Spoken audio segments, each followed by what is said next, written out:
koonkan aadmiga jooga qof kasta kurbadiisiyo kaskiisuu hadlayaaho dadku waa kalamaan haddii aad kululaato halla boodin ka shee kaalintaada ka qaado dadku waa kalamaane wixii kula wanaagsan qaar baa kohanayee ha kasoomin dhegayste dadku waa kalamaane intaasi waa kaftan waane markanna ku soo dhowaada xubintii kalamaan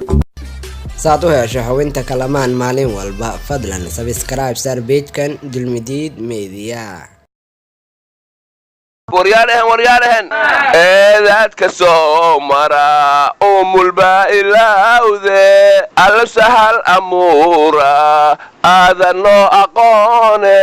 war heestaas muusu bixi baa kuu soo dhiibay wareedha heeska gabadhii qaadi jirtayba ka afweynida maxaad isugu shidaynaysaa war amuurtii sonqaylii jiray ihtiraafka hayti hoob ilaahow liinseela arimayn haystan lankun war maanta goofidii gayduureedka ku xirina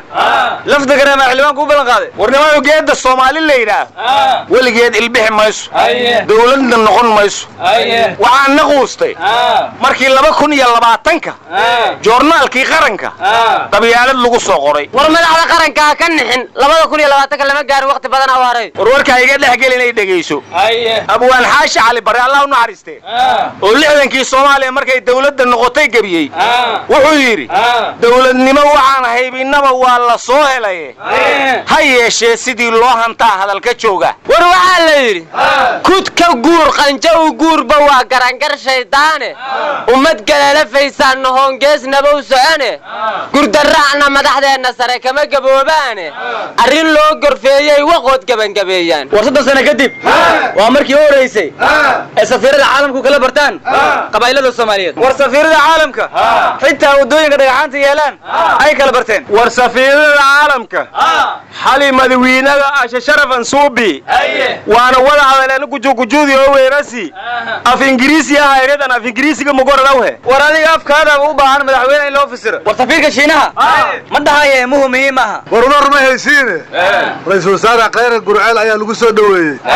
Khayr Gurceelna dhamaantood banaanka u soo wada baxeen oo xitaa hal qof oo dawladda mucaaradku iyo Muuse Gurceel joogin war maxaafad iyo mucaarad waa soo wada baxeen warka naga sug sidaas oo kale reer cadaadana waa banaan baxeen waxayna dhahay ra'iisul wasaare Khayr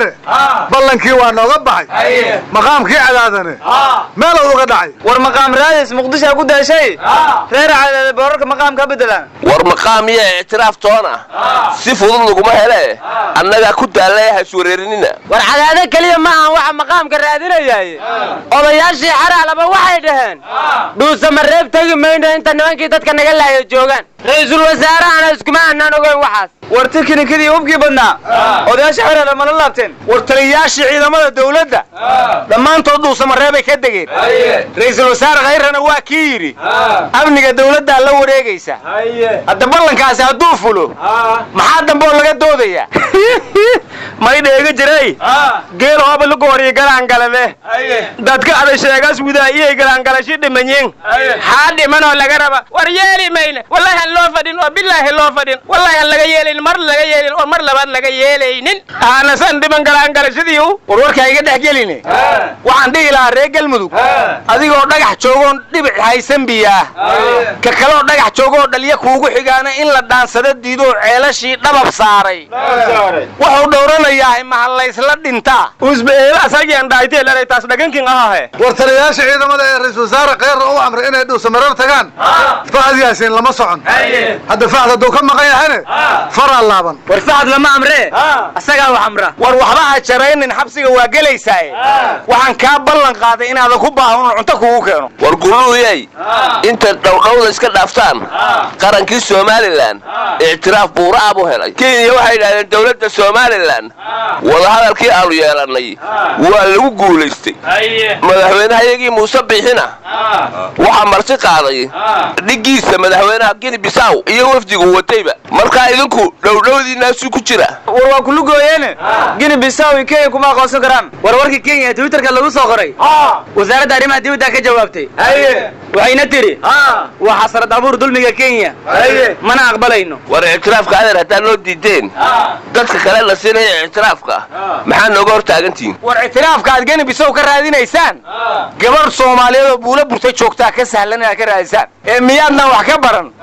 casharkii elektreeya ee ahaa cidda wax kala dhaxayaan ka raadsada war waxa la yidhi in adeerka quruxna kuma ogola fildarrada uu ku caaya warnimayo atoorayaasha maamul goboleedyada ee gacmaha isqabsan jiray hal atoore baa ka soo haray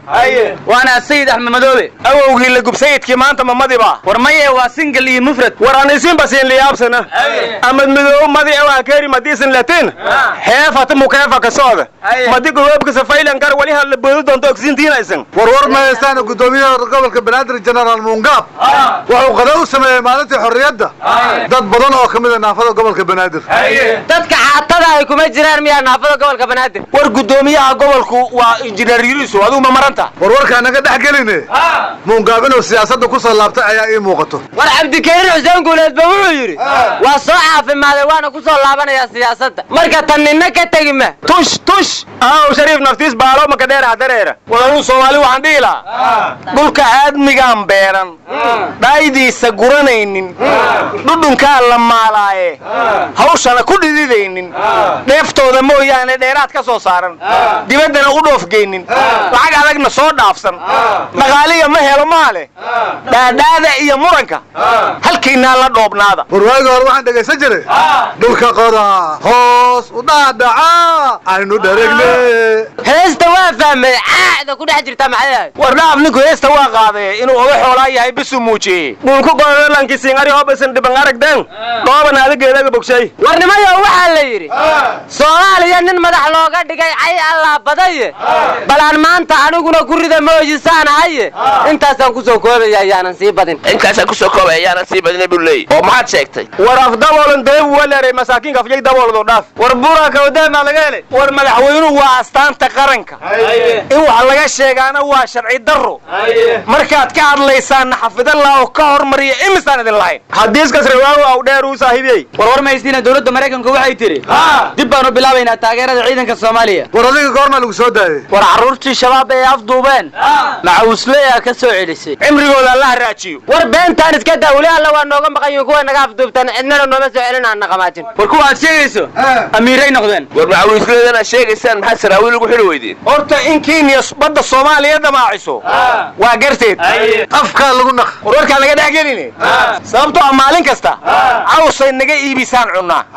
marka waxa istiridadka xoolaha waxba ma yeelan karaan hadda lagu xiriyay adigana markii dawladda u dambeeyay ee ilaalinta dhulka dadka Soomaaliyeed waa muqaddas ayaa jibisay war waxa muqaddiskii waa goonusitaag Soomaaliland iyo wariya dawladda iyo inay dalka iyo dadka shaqeeya wariyaaya war xigmad laha lagu hadla anaa noo bilaawo noogu weyn war horta nooyo maalin kasta waa iska hadashaan dawladuna idin ma xirto maantana intaasaan ku soo koobaynaa kalamaantii yaanan sii badin oo kuwana dhageysta ma la xira ayaga war ardo lagu kala kaxeynaya meesha xukuma haysan meesha dambiil la xira war intaasaan ku soo koobaynaa yaanan sii badin biga waru ilaahay ka cabsada muqaddis weeye